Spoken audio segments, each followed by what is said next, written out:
Folks, obviously the income examples discussed are extraordinary. The income claims presented are not intended to serve as a guarantee of income.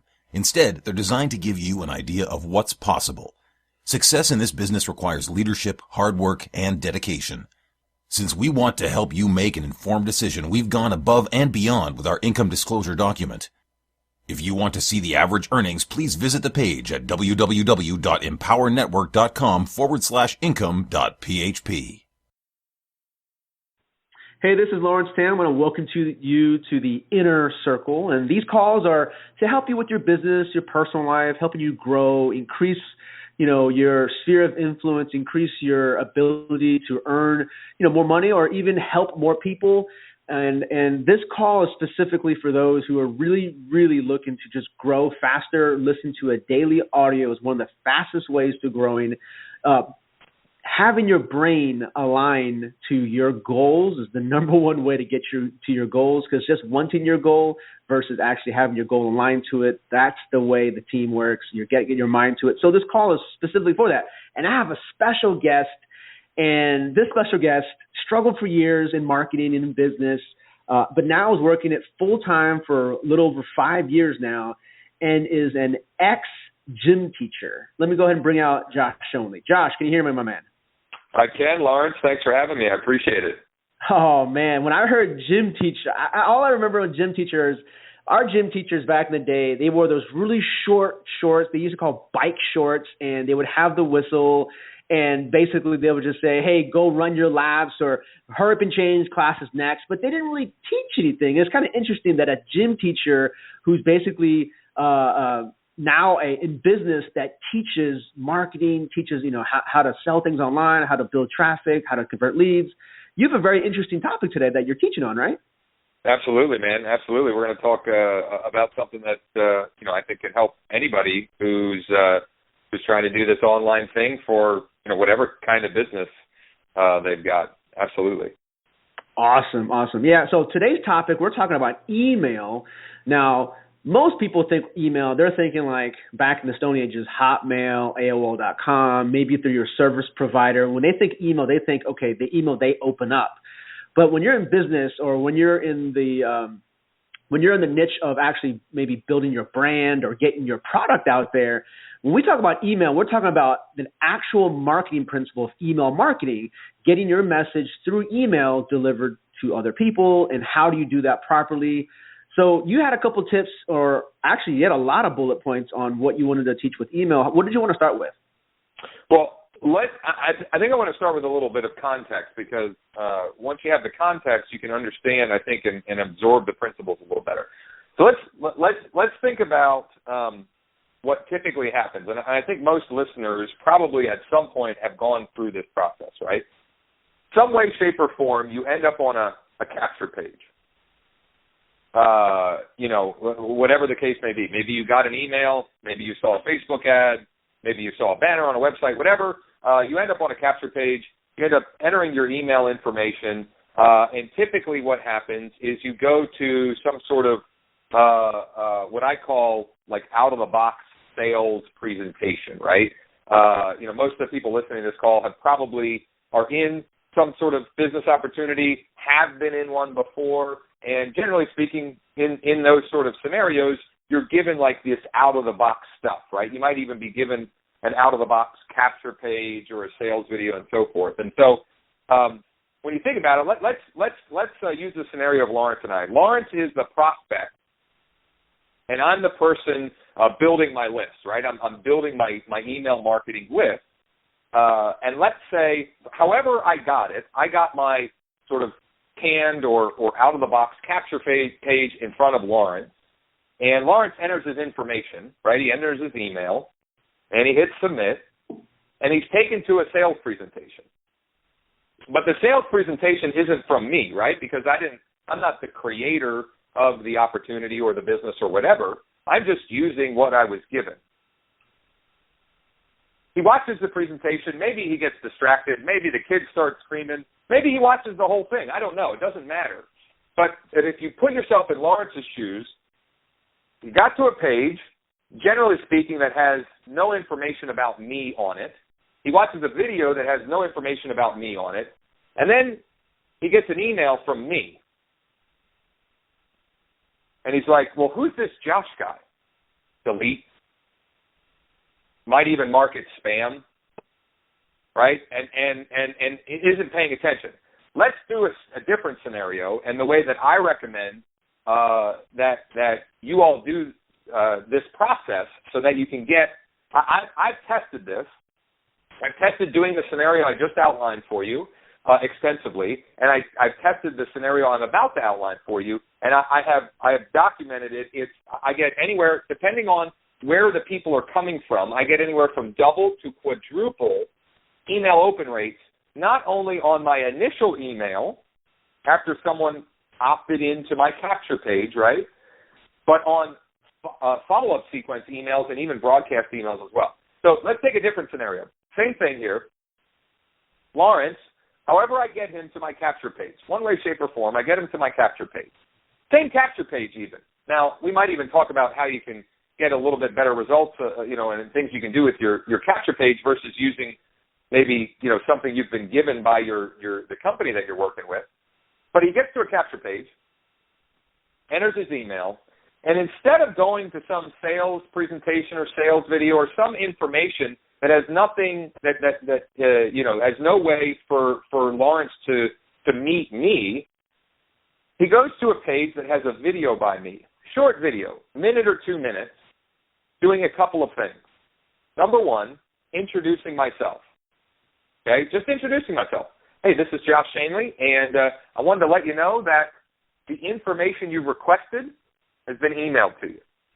Okay, so I'm introducing myself to them. I'm letting them know that what they asked for, because typically on a capture page you're offering something, right? Enter your email to get XYZ, maybe a free report, or to register for a webinar, or maybe for some sort of training, one way, shape, or form. But before you go check your email, I just wanted to introduce myself and let you know that I'm a real person, just like you are, as you can see from this video, right? And I'm obviously pretending I'm doing a video right now. And what I like to do is on this what in our industry is called a thank you page. What I like to do is I like to include ways for them to connect with me, right? Maybe my Facebook link. Here's what I do specifically. I put my Facebook link, my LinkedIn link, my YouTube channel, and I even put my cell phone number. I'm not suggesting you to do that, but that's what I do. And the video is all about doing a couple of things. One, it's about introducing you and creating a relationship with your prospect with leverage, right? If you think about it, in the old way of trying to get business, you wanted to develop a relationship with oftentimes, came by, if you had a brick and mortar business, somebody coming through the door and getting to meet you, or, even by phone. But you can accomplish the same sort of end result by doing something like I'm describing here. So purpose one is to introduce and to start to create a relationship. Purpose two is to train the person to check their email, specifically to check their email from you. So in that video, I will say multiple times to go check your email and look for an email from me. My name is Josh Shanley, and I usually have my name on the page as well. And I say, you can find the spelling on the page below, and I recommend you go check your email right now for the information that you requested. Okay, so that's the first way, the first sort of point of differentiation versus what I see the masses doing online, and this is in any industry, right? Let's take real estate agents, because I was one for a while. I wasn't just a gym teacher. I've tried my hand at several things. Real estate agents send people to a capture page, right? Offer maybe a free list of properties for sale in in XYZ town, whatever. And then they opt in and they go to some website that just has a list of houses that they can find anywhere. Okay?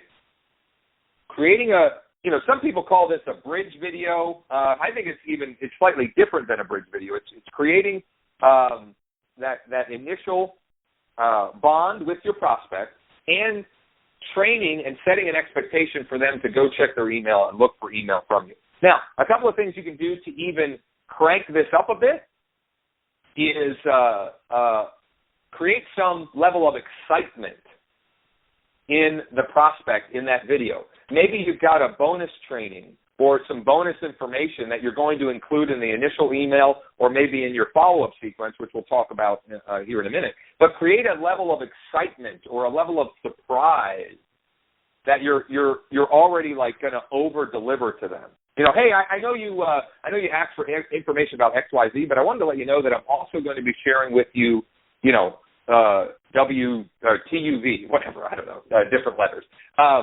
But create that sort of level of excitement and anticipation, so that again they're excited and looking forward to your emails versus the initial scenario I said, where you send somebody to a capture page, they go to a sales presentation that's not you, and then they get an email from you and they don't know who you are from point one, and the likelihood of them opening and engaging with you is way, way down versus the scenario I just outlined. Mark, does that make sense? Did I leave anything out? Or No, I was taking a couple notes to batch it together so we can review. 1 minute quick intro. It's considered the thank you page. It's like right before the sales page, after the capture page.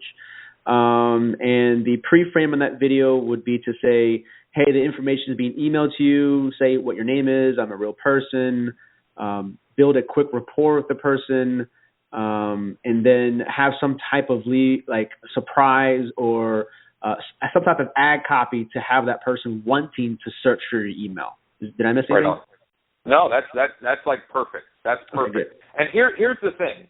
What I have found, some people are freaked out by doing videos, and that's fine. I understand that. But here's what I would say. In this case, any video is better than no video. Because, again, at least what I see in our industry is too many people doing the first scenario that I said. And if you can this is a way that you can rise above your competition, because there's lots of people, almost whatever industry you're in, if you're listening to this call, there's competition in every industry, right? And so if you can do some little things to differentiate yourself in your marketplace, every little bit helps. So now that we've got them to opt, somebody's opted in, right, and they're on your email list, and we've already done something a little bit different, right? We've differentiated ourselves. Now, how do we create a follow-up sequence so that we can get even more engagement and hopefully create a customer or client or maybe recruit a new team member, whatever your objective is in your business? What are some things that you can do or how can you create a sequence? Now, some of you may not even know what that is, but a follow-up sequence or an autoresponder sequence is just a sequence of emails that you create once that go out automatically when someone opts into your list, okay? And, in some companies and some industries, people have sort of done-for-you follow-up sequences, which is all well and good, but I think for the same reason that I think you should create your own sort of custom thank you page, message, video, and so forth, I think you should create your own follow-up sequence, because they will be in your voice. They'll be your personality, and ultimately, people buy from people. People will buy from you. People are going to join you more than anything else. And there's nothing wrong with being your genuine self, right? You want to work with people that resonate with you, whatever business you're in, right? So here's how I recommend, and this is one that, if you're not taking notes, you might want to. If you're listening to this in your car, obviously, maybe listen to it later where you can take notes. But this is sort of the general sort of what Lawrence mentioned at the beginning, sort of my paint by numbers method of doing follow-up sequences, and it's as follows. So the first email that you're going to send is the one that goes out immediately, right? And that's the one delivering on the thing that you promised, right? So whatever you promised them on the capture page, you're going to deliver that in that initial email that goes out immediately, right? So it's, hey, this is Josh. Here's the info you requested on how to XYZ, right? How to do whatever. And a link to it, right? Whatever it is, if it's a report or a video or a recorded webinar or whatever it is, or an audio, whatever the thing is, deliver that thing, right? That's it. That's it. Just deliver on. Because here's the other thing with all of this is you want to create what's the phrase I'm looking for? You want to deliver on what you're offering, right? Create little wins in your favor, right? You're delivering on what you promised, right? And that creates integrity in the mind of the prospect. Okay, this is someone who's actually, delivering on what they promised, because that's the other thing out in the marketplace. This may seem like a little thing, but there's a lot of funny business going on in every industry. And so if you can be that one that's delivering on that promise, you're going to differentiate yourself. So that's the first email. The next day, I like to send an email doing two things. One, making sure that they got the thing that they asked for. Okay, so resending the thing from the day before, right? Making sure that they got that. And one of two things. Either telling them a little bit of story, like your story as to, why you're in this kind of business or what you're doing, et cetera, or a reminder for them to connect with you on social media. Because the other way to dramatically increase your email open rates is if you are connecting with people in more than one medium or channel, you're going to get dramatically better open rates and engagement rates, right? So the more people that you can connect with on social media, whether it be on Facebook or LinkedIn or your YouTube channel, whatever, the better, okay? So I gave you a little A or B there, but let's just say in that second email, I'm reiterating, hey, connect with me on Facebook, let's say. The next email, so the third email I would send, I would share my story. And particularly in my case, when I do most of these sequences, is I tell my story of I failed in a bunch of businesses. I went through bankruptcy. I was, at a place where we were broke, and, I didn't know if I was going to have to go back to being a teacher and so forth. But here's what I did. Instead of giving up on my dreams, here's what I did, and here's what's happened since. So I let people into my life, right? I share things that, some people aren't comfortable sharing. But in doing so, again, you further the bond and engagement with those people, because when you do this right, there'll be something in your story that most people can relate to on some level. And some people, I've had people email me or hit me up on Facebook or text me or even call me and say, I am living your story right now. I'm living it, And so some people will resonate and connect with you on maybe one part of your story, and some people will resonate and connect with the whole thing. So that's the third email. And then what I like to do for just a couple of more emails, because then I'll talk about what to do sort of ongoing, right? Because, Lawrence, I don't know what you do for sequences, but I like a short follow-up sequence, and then I go to sort of regularly sending emails, as a broadcast versus a really, really long follow-up sequence. I've just found for me that works better. I don't know what you prefer. It changes. It depends. Yeah. So, and all of this stuff, right? All of this stuff is just to give you ideas.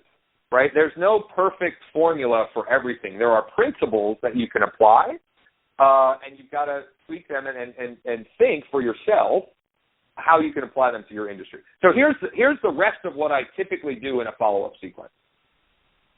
I will address questions, okay, commonly asked questions about whatever it is I'm trying to help the person with, right? So a commonly asked question about, whatever they opted in for, right?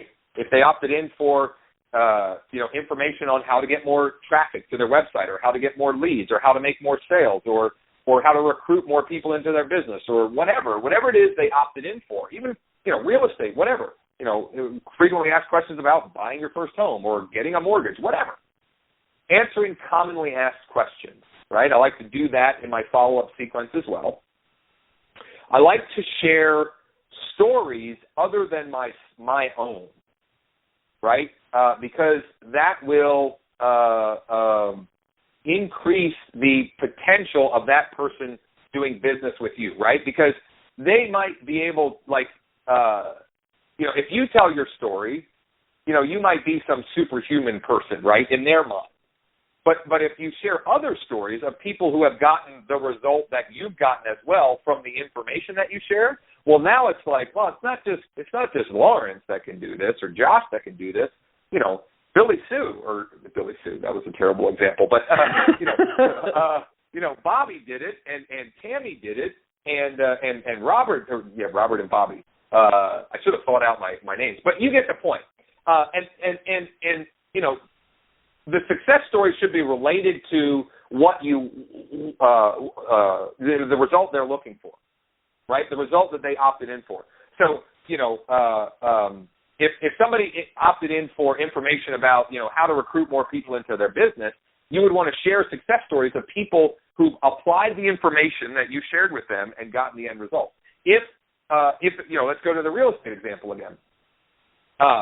If you're trying to get more buyers, right, if you're trying to sell more houses, you would share success stories of people who have used you and had a good result or a good experience, right? So, exactly what those success stories are can vary, but the idea, the principle is the same. And any of this stuff that I'm sharing, you can do this in different mediums, right? You can have a text-only email. You could do it by video, so you send a short email, and, you're like, hey, check out this video by, so-and-so. She used the same information that I shared with you to get XYZ result as well, The other types of things that I sometimes will do in a follow-up sequence, or I guess the last type of thing, would be to survey the person. So ask them how you can serve and help them, right? And you can do this in a technical way. I mean, there are services that you can do this with. But if you don't have to do it in that way either. You could simply send an email that says, hey, what's the one thing that you need help with right now? If I could wave a magic wand, what one thing do you need help with right now? Hit reply and let me know. And if I can help you, I will. Something like that. Again, it's creating engagement, getting into a conversation with them, and creating, a bond with them to another level. So in your follow-up sequences, a couple of things that I recommend including. A, deliver the thing that you promised on. B, remind them to connect with you on social media, right? If you're not on social media, you probably should be, but if not, you can leave that out of it, right? Next thing is share your story. Share your story on some level. Let them into your life on some level. And then the couple other things are Q&A, right? Frequently asked questions, sharing other people's stories, and asking questions or surveying them, right? And if you do that stuff, let me quantify it for people, because this might be, for some of the people that have been doing email marketing for a while, this might be eye-opening for some. When I do all of this stuff in combination, I have follow-up sequences of 8 to 10 emails where the total open rate for the whole series of emails is over 50%. And for those of you that have any idea about that, that's pretty fantastic. When I would say the industry average is 5, 10, 20%, right? If you combine all of these things together, you can get an exponentially better result. Lawrence, any thoughts before I think I've got one or two more things that I want to cover, and then anything else that you for sure. A thank you page that goes before the sales page, but you still let them go to the sales page, correct? I actually don't. Now, Okay. I'm not saying people shouldn't, but here's what I'm training them to open my email. And here's what I have found. If you're sending them directly to a sales pitch, they may never open your email ever. If you've got something that is, real content and real training and maybe just has a subtle sales pitch, you might be okay. But I want to train them to open my email. And I have done, depending on the traffic source, I've gotten one traffic source, Facebook, I'll just say, Facebook pay-per-click. When I do that process, I can get over 100% open rate of my initial email that goes out to the people. And if you're thinking, how do you get over 100? People are opening it more than once when I'm doing that. But there are cases again, this is, these are ideas for you. And there's never any, I don't know. I'm in what we do, there's rarely any 100% hard and fast rules. You do this one thing all the time, right? It's my recommendation that I want to train them to open my emails for the long term. So I don't. In most cases, I don't even. The only thing they can do on my thank you page, in most cases, is connect with me on social media because I want them to go check their email. So when do you send them back to the sales page? In that initial email. Okay. But I guess it depends on what you're offering on the capture page too. Right? Sure. If the thing you're offering if your lead magnet is your sales video, and how that works, you might do one thing versus another. Does that make sense?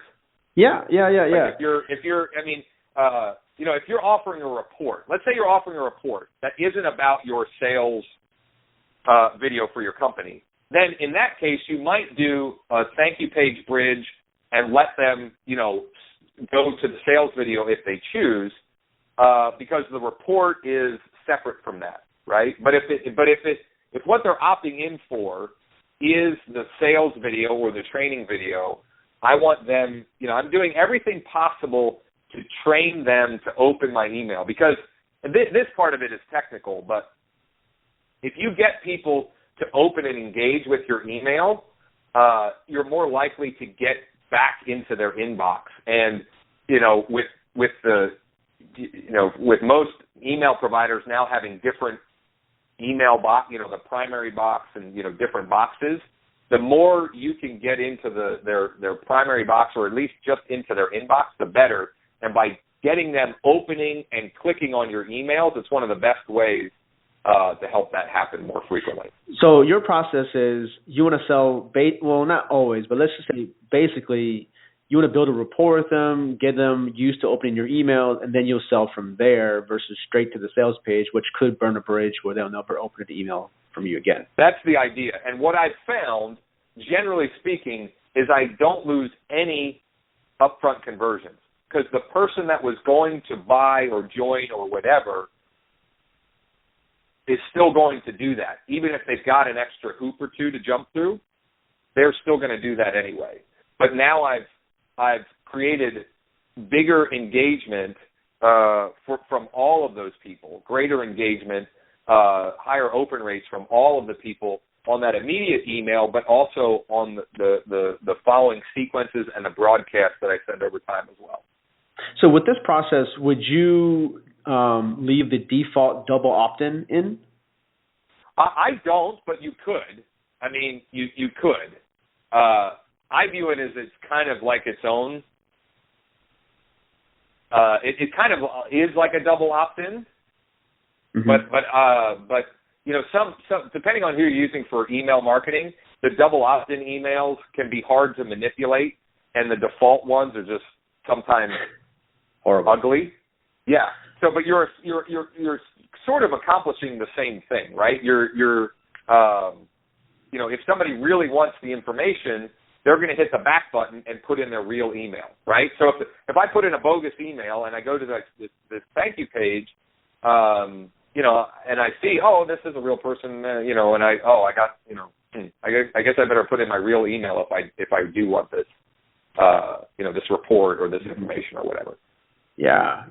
So you were saying you get 50% open in your follow-up series. What do you normally get on your very first email? Because I've noticed that kind of determines the rest of the way, the relationship with the audience. Yep. When I do this process, depending on the traffic source, I get anywhere from 60% to, like I said, certain traffic sources are over 100%, which means the person comes back. You know, some people come back and open it more than once. Now that is like, that's not even quadruple. That's probably more like 6 or 8 times the average. Because like you were saying, most people only have like a 5 to 10% open because the way they market and they pre-frame their traffic to open their emails, since yours is so focused on that, your open rate is exponentially higher. Not even 2, 3, or 4 times. It's like 10 times higher almost. Well, I mean, and I would recommend everybody have this. You have to take a long view on your business. Like, treat this like a business, and know and understand that pretty much across the board, there's only a small percentage of people that are going to buy whatever it is that you're selling up front. Small percentage. The majority is going to come with follow-up. And if you've got more people opening your emails in your follow-up, well, then the percentage, you know, that percentage that you're leaving on the table, it can get larger by doing that, by creating that level of engagement and so forth. That's sort of the thinking behind it, is taking a long view with list building and with your business, and not having blinders on, only focused on I want to get an immediate sale. Mm-hmm. And so it takes some discipline to do it, right? Because you know, I think most of us have that mentality to, you know, get that immediate sale, whatever it is that we're doing. And again, but what I've found is, generally speaking, you don't hurt the immediate sale, because the guy or gal who was going to buy immediately, they're going to go through the extra hoop or two and buy anyway. Yeah. Okay. But so you the drop get more over time. Okay. Yeah. So I guess a question, anyone who's listening to this who isn't into email marketing, they're thinking, do I send like cat photos, memes? What are you sending? Yeah. So here's then, you know, we gave you sort of an idea of what to send for a follow-up sequence. Ongoing, there's really only 3 things, maybe 4, or 3 kinds of emails to send. One is Q&A, FAQs, and I talked about that in the follow-up sequence. But if you're doing this right, you're going to get people asking you questions, either replying to your emails, asking you on social media, calling or texting you, whatever. And every time you get asked a question, it's an opportunity to send an email. Hey, you know, so-and-so asked me this question today, and maybe you have the same question as well. Here's my answer. That's an email. That's an email, plain and simple, right? And regardless of which kind of email you're sending, you always sort of want to transition to a call to action.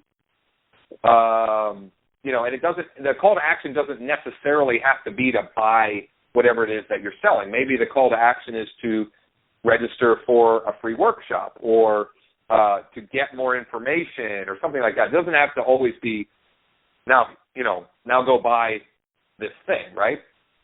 So that's the first one. Anytime you're asked questions, you just need to become like aware of that. If someone is asking this question, there are more people on my list who have the same question in their head. And so if I can address it, that takes away a potential objection that they had consciously or unconsciously. And so they're like, oh, okay, that makes sense. Number 2, how-to videos. Here's how to do something, right? So, the logical how-to video is something that piggybacks off of what they opted in for, right? Whatever thing they initially wanted information on, you can do a how-to video that some way, shape, or form logically piggybacks off of that. In fact, before Lawrence and I got on this call for everybody, that's what I was doing. I was making a short how-to video that I am going to email to my list, right? And the how-to, it doesn't have to be a video. It could be, you could put how-to into a text, into an email, or it could be a blog post text that you send the email to, right? The medium doesn't matter, but the content, is pretty constant. And then the last one, and this is by far the most powerful, which I already mentioned in the follow-up sequence, but it's stories. Stories are, in my experience, the best way to sell without selling. Okay? If you tell a story, people love stories, right? I mean, that's why so many books sell. That's why so many people watch television. They love stories. People love stories, and so if you can tell, and storytelling is a skill, right? It's not something, some people are naturally better at storytelling, but it's something that you can learn over time. And the other thing I would say is you can borrow stories, right? Now you got to make sure that you got to be careful, but for example, on my team, we borrow and share each other's stories so that we have other stories to tell our list, right? And they all should include an offer or call to action, right? You always want to weave into whether it's a question and answer email, whether it's a how-to email, or whether it's a story email. You want to weave in that offer or call to action, okay? And sometimes it's easier than others, right? Sometimes it's going to be a little bit awkward, and that's okay. And the last thing I would say, the fourth category that I'll just mention here, which you should use sparingly, is an email that's a direct call to action, right? Direct, you opted into my list looking for XYZ. Here's how to make that happen. Go do this. Go sign up here or something like that. I recommend doing that the minority of the time, 10 to 20% of the time with your emails, and do the other three, the Q&A, the how-to, and the stories, 80 to 90% of the time. And here's what I think you'll find if you do that. That's the reverse of what most people are doing in the marketplace. Most people in the marketplace, at least in my experience, are 80 to 90% of the time just pitching. Just, go buy this thing. Go sign up for this thing. And 10 to 20% of the time, maybe, doing how-to, Q&A, or story. If you can do the opposite, you are naturally going to attract more people to you in any industry, whatever it is that you're doing, if you do those three kinds of emails and you do them a majority of the time. Does that make sense, Lawrence? Man, that was fantastic. The four types: FAQs, how-to, stories, and the direct call to action. Right on. That is stellar, man. And so you never have to think about, okay, what am I going to email? Because the thing I think we've hinted at it, but we haven't directly said it, and I think you have the same philosophy as I do, is you should be emailing your list once or twice a day. And I think Lawrence, I've heard you say that before as well. And that might vary by industry that you're in, but if you think about those four things, you can, you should never run out of ideas to send your list. And if you further ask yourself this question, and this is maybe where we'll wrap up, if you ask yourself this question before you write an email, generally speaking, I think you'll get a better result. If you ask yourself, what can I send today that will help at least one person on my list get the result that they were looking for, get away from the pain that caused them to opt into my list in the first place, and get more of the pleasure that they were looking for. Whatever the industry, whatever it is that you're looking for, put yourself in the mind of the prospect.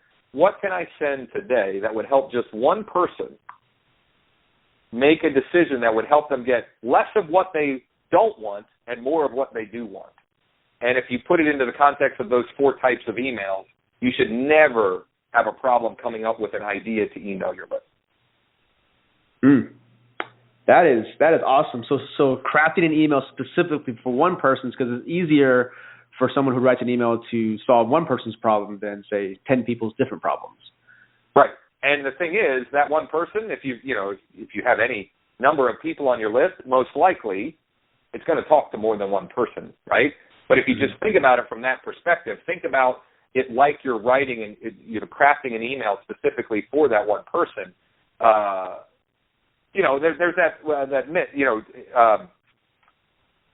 You're never going to make everybody happy, right? And if you try to, you don't get anywhere. And that was the worst description of that phrase ever. But I think the listeners understand what I'm saying. You're never going to please everybody. So think about the one person and talk to that one person.